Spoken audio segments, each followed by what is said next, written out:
Bien, muy bien.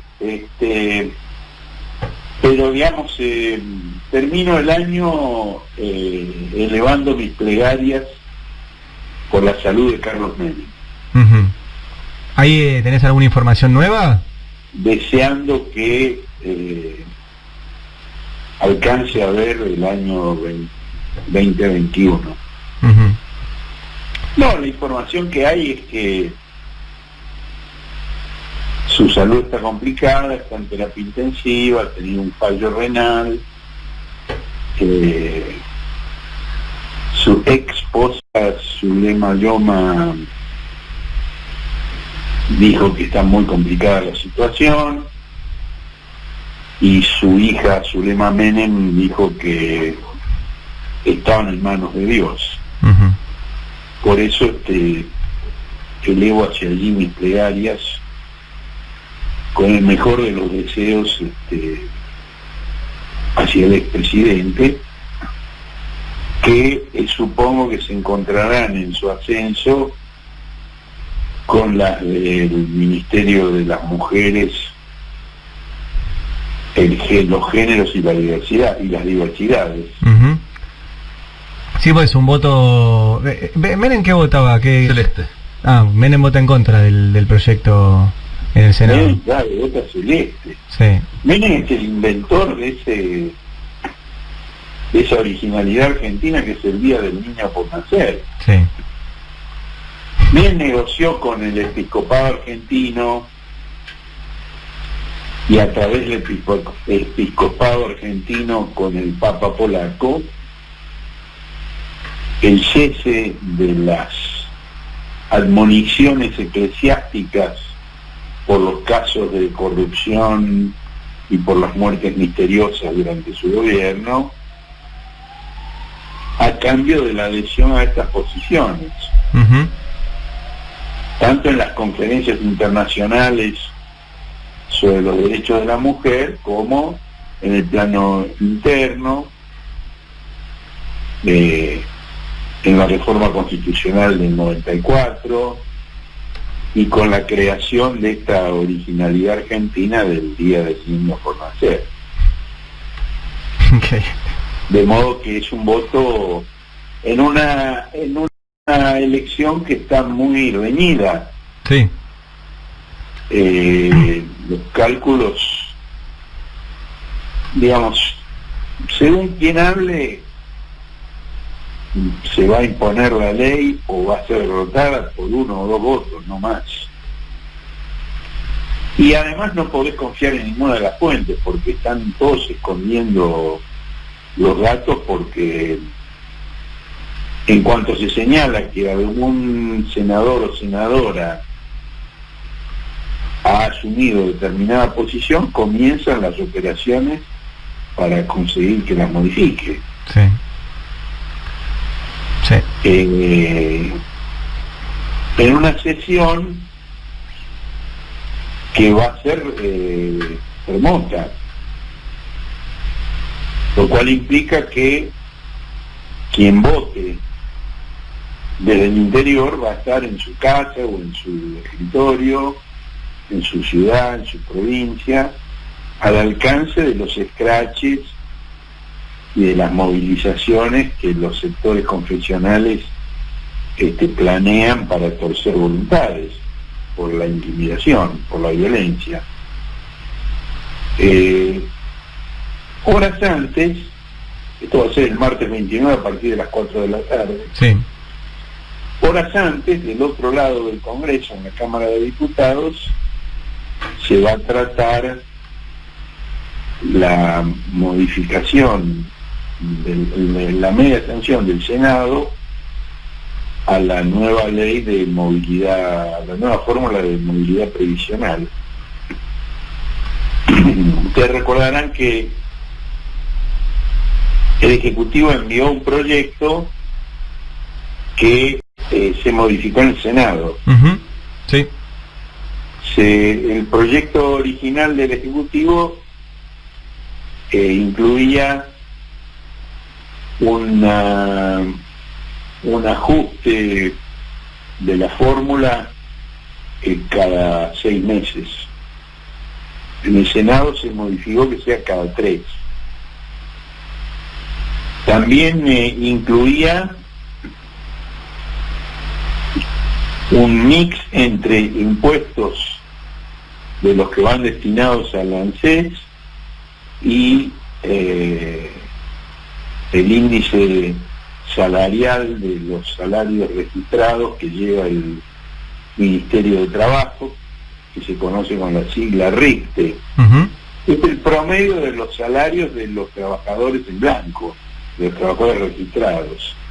En cambio, en el Senado se volvió a la fórmula que rigió durante el gobierno de Cristina Fernández de Kirchner, que en la parte salarial de la fórmula planteaba o el RICTE o el índice salarial general que lleva el Ministerio del INDEC y que incluye no solo a los trabajadores formales en blanco, sino también a los trabajadores en negro.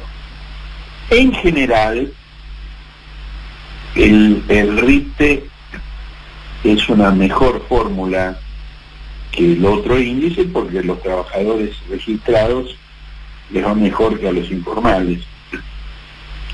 Pero no es obligatorio que sea así, y ha habido momentos en los cuales, luego de algún atraso fuerte y por alguna negociación salarial, los salarios en negro pegaron un salto y superaron los formales. Bueno, en la fórmula que se adopta ahora, la parte salarial del mix es la que sea mejor entre las dos. Claro. Si el mejor es el RICTE, es el RICTE. Si el mejor es el índice del Ministerio del INDEC, es el índice del INDEC. Y además, el Poder Ejecutivo había anunciado que el aumento del 5% concedido a fin de año a los jubilados, por decreto, se descontaría del primer aumento de la nueva fórmula en marzo,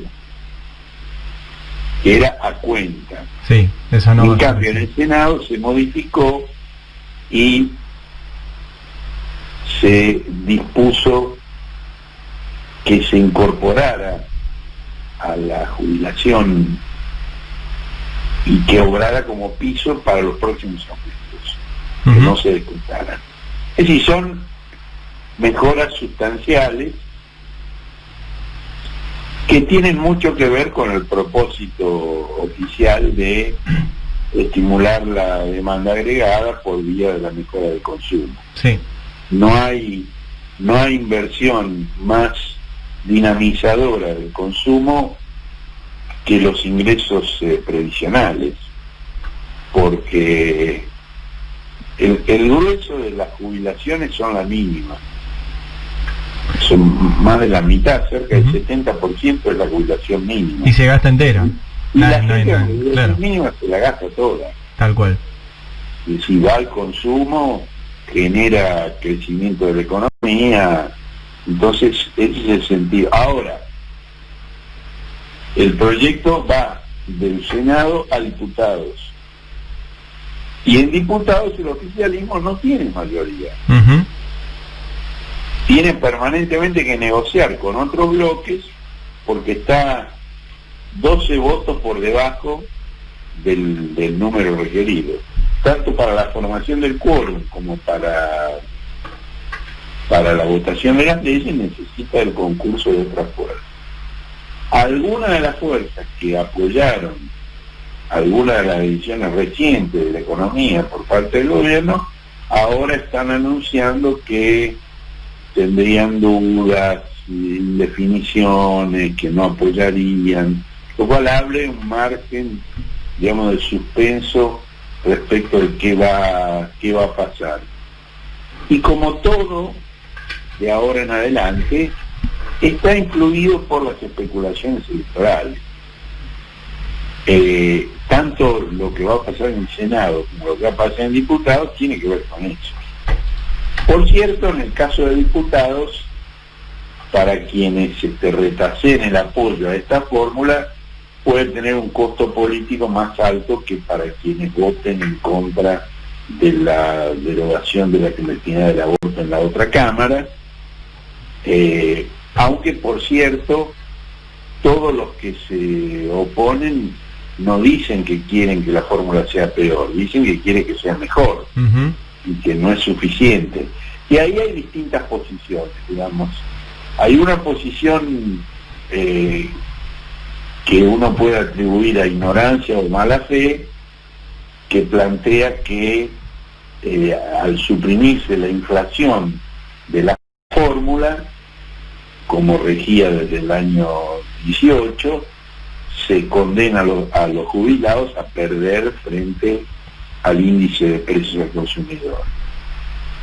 Y en realidad esto no es así, porque lo que la inclusión de la inflación en la fórmula implica haber un techo, es decir, los haberes jubilatorios no podían aumentar más que la inflación, pero nada impedía que aumentaran menos. Y además, digamos, con el retraso de 3 meses, que en el caso del gobierno de Macri fue precedida por un retraso de 6 meses cuando comenzó el gobierno, al haber suspendido la fórmula previa de actualizaciones y hacer un empalme recién 6 meses después, más la manipulación de las cifras del INDEC. Sí, lo increíble de todo esto, Horacio, es que si se comunicara bien, digo, no solo de parte del gobierno, en los medios, si vos mirás la fórmula que se va a votar, cómo funcionó, 8 de 10 años le ganó la inflación. Si vos mirás cómo funcionó la fórmula de Macri, que decía que le ganaba la inflación, perdió siempre con la inflación. Así es. O sea, son datos, no es... Entonces, bueno, es mucho más probable que la fórmula del kirchnerismo le gane a la inflación que la fórmula del macrismo.